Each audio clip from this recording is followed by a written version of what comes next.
काही काही लोक अशी म्हणतात की ज्यावेळेस आपण प्रेग्नंट असतो त्यावेळेस अशा मुलांमध्ये नाही काम करायला पाहिजे ज्यांच्यामध्ये काही खामी आहे, कारण की ते ॲबनॉर्मल आहेत, नॉर्मल नाही आहेत. त्यांना ऑटिझमसारखी मुलं आहेत जे आत्ता जे प्रमाण जे वाढत चाललं आहे ना त्याच्यामध्ये. सो मला हा एकच प्रश्न पडतो की करायला पाहिजे की नाही करायला पाहिजे. जरा माझा हा क्वेश्चन आहे आणि त्याचं मी आन्सरसुद्धा मी या व्हिडिओच्या माध्यमातून देणार आहे की एक्झॅक्टली काय आहे, ॲबनॉर्मल मुलं कशी असतात, ऑटिस्टिक कशी असतात, ऑटिझम काय असतात आणि प्रेग्नन्सीमध्ये ह्या मुलांबरोबर काम करायला पाहिजे की नको, क्वेश्चन मार्क. हॅलो एव्हरीवन, सर्वांचं स्वागत आहे पुन्हा एकदा नवीन अशा एका नवीन ब्लॉगमध्ये, नवीन व्हिडिओमध्ये. व्हिडिओ पण खूप छान होणार आहे, मस्त आणि भन्नाट असणार आहे, ज्याच्यामध्ये ना एक क्वेश्चन आहे जो क्युरिओसिटी होती 2000 म्हणजे 9 वर्षापूर्वींची, पण त्याच्यामधूनच थोडा एक एक्सपिरियन्स मी तुमच्याबरोबर शेअर करणार आहे जे प्रेग्नन्सीच्या रिलेटेड असणार आहे. जसं की माझा आता 5वा मंथ चालू झालेला आहे आणि ऑगस्ट मंथमध्ये ह्या 20ला 6वासुद्धा लागेल.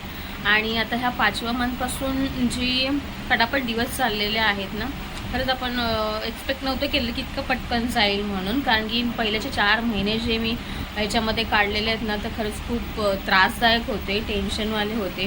कारण की खायला प्यायला किंवा काही गोष्टी करायला, उलटी होणं, नॉझियस, मॉर्निंगचा सिकनेस म्हणा, तर इतक्या सगळ्या गोष्टी असायच्या ना की काय करावं, कसं करावं काहीच कळत नव्हतं. आणि त्याच्यामध्ये निर्वी आहे ती 7 वर्षांची, प्लस घरातली कामं आहेत, अजून बाकीचे काही वर्कलोड आहेत किंवा घरातली कामांबरोबर सगळ्या गोष्टी करून आपल्या स्वतःची काळजी घेणं, त्याच्याबरोबर रुटीन चेकअप असतो, आपलं हॉस्पिटलमध्ये जाणं येणं असतं, मग त्या फेऱ्या वाढत असतात आणि कशा पद्धतीने एवढं सगळं हँडल करावं लागतं, हाच हे आजच्या ह्या व्हिडिओमध्ये मी तुम्हाला सांगणार आहे. आणि सगळ्यात मोठी गोष्ट म्हणजे ज्यावेळेस मी प्रेग्नंट राहिली, मला जेव्हा कळलं की माझे पिरियड्स मिस झालेले आहेत, तर त्यावेळेस खुशी हे करू की थोडंसं वाईट वाटत होतं की एवढ्या वर्षानंतर मी पुन्हा त्या गोष्टीला फेस करते. कारण की निर्वीच्या टायमाला मला काही कुठलाच प्रकारचा त्रास नाही झाला, पण ह्या बेबीच्या टायमाला ना जो त्रास झाला ना, अक्षरशः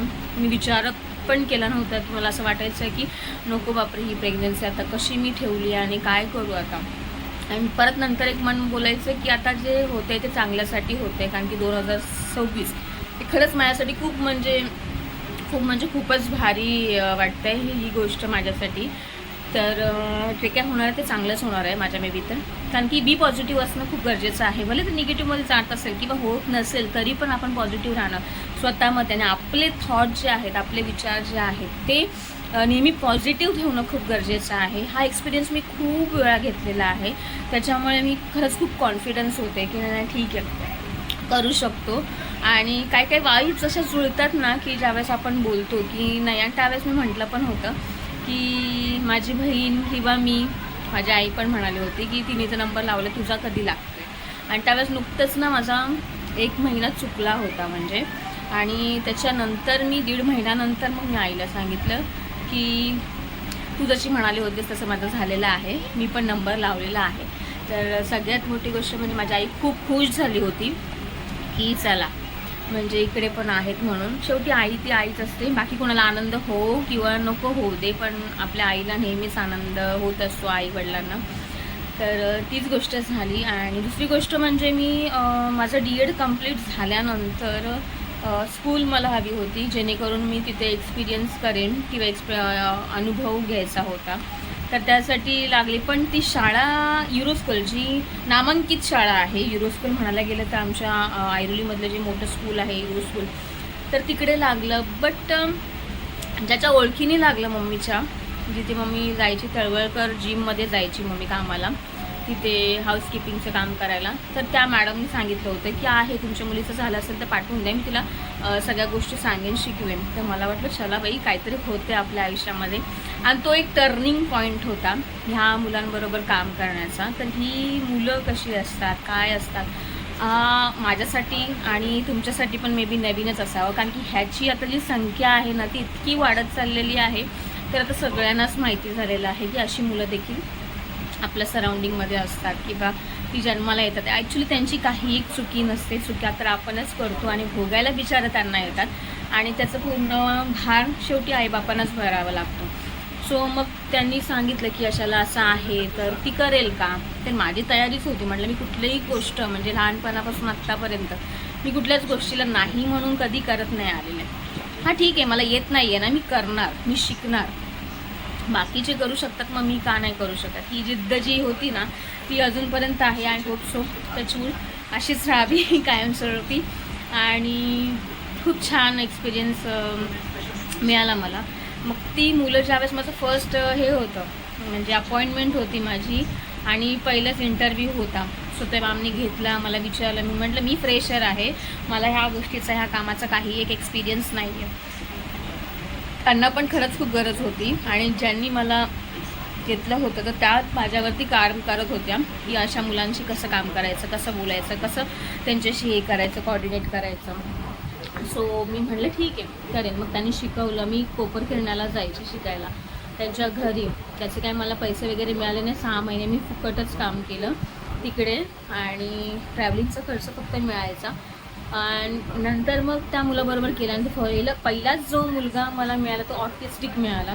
इतका हायपरमध्ये होता ना अक्षरशः कधी कधी असं वाटायचं बापरे नको हे काम आपल्याने काय होणार नाही आहे. कारण की इतका त्रास, इतकं हे ना फिजिकल पण वर्क तेवढंच होतं आणि मेंटली डिस्टर्ब पण तेवढंच व्हायचं. कारण की ती मुलं त्यांना कळत नाही आहे म्हणून तर आपल्याला हायर केलेलं असतं की एक ॲज अ शॅडो टीचर म्हणून तिथं काम करायचं आहे. सो मग अशा मुलांबरोबर काम करताना 4, 5, 7 वर्ष माझी अशीच गेली निघून. मग लग्न वगैरे झालं. लग्न झाल्यानंतर निर्वी 2 वर्षानंतर राहिली. तो एक्सपिरियन्स मी तुमच्याबरोबर आज शेअर करते जो सांगायचा आहे मला. मग ती राहिली आणि 4-5 महिने मी केलं तिथे. आणि नंतर मग कॉम्प्लिकेशन्स थोड्याशा वाढल्या. कारण की ना लिफ्ट असायच्या पण एवढ्या नसायच्या. बाय वॉकिंगच मला जावं लागायचं. कारण की प्रत्येक प्रेग्नेन्सीचा एक्सपिरियन्स खूप वेगळा असतो. आणि निर्वी होती त्यावेळेस आणि मी 3 महिन्यानंतर सांगितलं की मी अशी आहे, माझे दिवस गेलेले आहेत, मी प्रेग्नेंट आहे. तर पण ह्या मुलांबरोबर जेव्हा पहिल्याचे दिवस होते त्यांच्याबरोबर काम करणं, त्यांच्याबरोबर त्यांच्या लेवलला जाऊन हे करणं, डोक्यात कधी विचार नाही आला की अशी मुलं, आता मी प्रेग्नंट आहे तर अशी मुलं मला होऊ शकतात. त्याच्यामुळे असं कोणाला होऊ नये. पण ते सिम्पटम्स तसे वेगवेगळे असतात. आपण विचार करतो तसं काही होत नाही. काही कॉम्प्लिकेशन्समुळे होऊ शकतात, नाहीतर अदरवाईज मुलं चांगलीच होतात. किंवा लेट, आता जसं आता बोलली मी की 7 वर्षानंतर निर्वी राहिलो. सो तेव्हा म्हणजे अजून एक बर्डन आलं होतं की कसं होतं आहे, काय होतं आहे. पण नाही, आपण तसा का निगेटिव्ह विचार करा, चांगलंच होणार, व्यवस्थितच होणार. हा विषय घेऊनच मी आजचा हा व्हिडिओ मांडते तुमच्यासमोर. सो असं काहीच नसतं गाईज की अशा पद्धतीने होतं किंवा तसंच होईल किंवा तू का काम करते. आत्ता पण मी लिटरली ज्यांना माहिती आहे आणि जे काम वर्किंग करते माझ्या स्कूलमध्ये पण आहेत आणि मी त्या मुलांबरोबर काम करते. सो तेव्हा पण म्हणतात मग तू का थांबतेस. ते पण एज्युकेटेड लोक जर अशी म्हणायला लागल्यानंतर बाकीच्यांना काय, ज्यांना माहीतच नाही हा प्रकार काय आहे, मग त्यांचं कसं होत असेल. आणि तर दोघा तिघांनी विचारलं मॅडम कसं करणार तुम्ही. म्हटलं काय नाही, म्हटलं मला आता प्रॉब्लेम काहीच होत नाही. आणि परमेश्वराच्या दयाने म्हणायला गेलं ना तर जो काही त्रास होत होता, बरोबर प्रेग्नेन्सी माझी डिसेंबर मंथमध्ये असणार आहे, एंडची माझी ड्यू डेट आहे माझी 2026मध्ये. म्हणजे विचार काही नव्हता, कसल्याच पद्धतीचा नव्हता. पण तरी देखील हा योगायोग जुळून येणं ही खूप मोठी गोष्ट आहे माझ्यासाठी. सो परमेश्वराचे आभार आणि युनिवर्सचंसुद्धा, कारण की त्यांच्यावरच जास्त विश्वासाने बिलीव्ह करते मी. मॅनिफेस्ट जसं आपण करू, जशा पद्धतीने करतो ना, लिटरली त्याचा अनुभव आपल्याला खूप छान पद्धतीने येतो. सो तशाच पद्धतीचा अनुभव मी एक्सपिरियन्स करते आता. आणि ह्या बेबीच्या टायमिंगमध्ये तर थोड्या वेगवेगळ्याच हे आहेत, क्युरिओसिटी आहेत. आणि प्रत्येकाला वाटतं की यार आत्ता काय होणार. पहिली मुलगी आहे, दुसरी प्रेग्नेन्सी आहे माझी सेकंडवाली, मग आता पहिली मुलगी आहे तर आत्ता काय होणार. हे गिफ्ट म्हणतात ना, ज्यावेळेस रॅपर करतो ज्याच्याकडे आहे त्यालाच माहिती आहे की त्याने ते काय घेतलं आहे. पण ज्याला देणार आहे सो गॉड गिफ्टेड आहे. सो मग काय येणार आहे, काय मिळणार आहे मला. तर हीच क्युरिओसिटी असते, जशी मला आहे, बाकीच्यांना पण लागली असेल. आणि जे माझे वेल विशर्स आहेत, ज्यांना खरंच खूप हे वाटतं, ते नक्कीच प्रेयर करत असतील की. आणि भरपूर जणांनी म्हटलं सुद्धा बापरे एक मुलगी आहे, तुला चांगला मुलगा होऊ दे. आणि भली मुलगी जरी झाली तरी तू चांगल्या पद्धतीने तुझं प्रेग्नेन्सीचं हे जे आहे ते व्यवस्थित होऊ दे, बाळ सुखरूप असू दे, तू सुखरूप राहावी. कारण की मी आदल्या दिवशीचा जो व्हिडिओ टाकला होता, अक्षरशः 2 प्रेग्नेंट आहेत त्याच्यामध्ये सिझेरियन असून सुद्धा तिसरं सिझेरियनसाठी पण तयारी बायका दाखवतात, म्हणजे महिला दाखवतात, स्वतःची काळजी न घेता. सो असं नाही करायला पाहिजे. माझं पण सिझेरियनच आहे, फर्स्टवालं पण, आणि सेकंडचा पण हाय रिस्कमध्येच दिलेलं आहे. कारण की फाईल जेव्हा चेक होते आपली त्यावेळेस सगळं, तर मी दाखवते तुम्हाला माझ्या फाईलमध्ये. ते बघू शकता तुम्ही, हाय रिस्क प्रेग्नेन्सी म्हणून इथे लिहून येतं. आणि तसंच माझ्या ह्याच्यामध्ये पण आहे, ही फाईल पूर्ण आपली चेकअप होते. हा फर्स्ट पेज असतो आपला, ज्यावेळेस प्रेग्नेन्सीमध्ये आपण हॉस्पिटलला जातो आणि तेव्हाची सगळी इन डिटेल माहिती ना तुम्हाला ह्या पेजवरतीच मिळते. हे कार्ड आहे अँटीनेटल, जे राजमाता हॉस्पिटल आपलं आहे ना, ते तिकडचंच आहे. सो हे बघा, LMP माझी लास्ट मंथ प्रेग्नेन्सी जी आहे ती पिरियड, लास्ट मंथ पिरियड जो आहे 20/3चा आहे 26मध्ये. आणि हे इतकं काय आपल्याला समजत नाही आहे, बट दिलं आहे. आणि इकडे दिलेलं आहे 26/12, 26-25 अशा पद्धतीने येणार आहे. सो अशा पद्धतीचा आहे हा तपशील.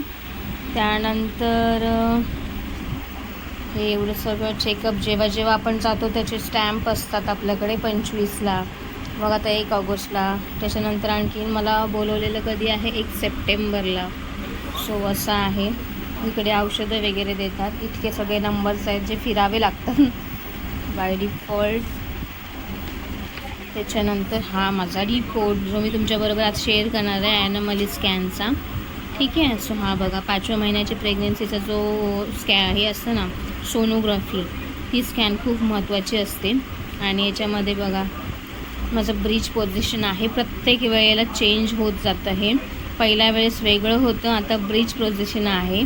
प्लॅसेंटा माझा पोस्टेरियर आहे पोझिशन त्याची बाळाची, नॉर्मल. बाकी सगळं ह्यातलं काही एवढं कळत नाही मला, बट 154 बीट्स पर मिनिट पण आहेत, त्या हिशोबाने होतात. आणि हे चेंज होतच राहतं. स्टार्टिंगचे वेगळे होते, 140च्या वरती होते, परत नंतर चेंज झाले, आता चेंज झाले.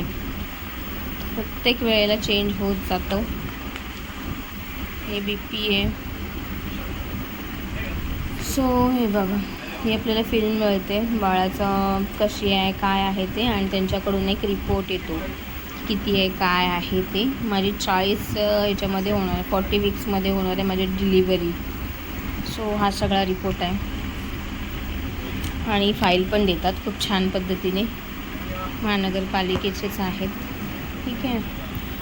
असं 1-2 असं न घेता आपण जे काम करतो आहे ते प्रामाणिकपणे करायचं आहे. आणि मनामध्ये कुठलीही शंका कुशंका ठेवायची नाही अजिबात, मी तर म्हणेन.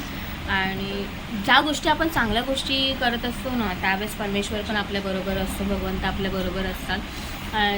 कुठल्याही गोष्टीचं ना स्वार्थ बघून कुठलीच कामं करायची नसतात. ज्यावेळेस आपल्याला माणूस कधी समजतो की ज्यावेळेस समोरच्याचं दुःख त्याला बघवत नाही, त्यावेळेस एक माणूस म्हणून आपण तिथे काय भूमिका निभावतो ही खूप गरजेची असते.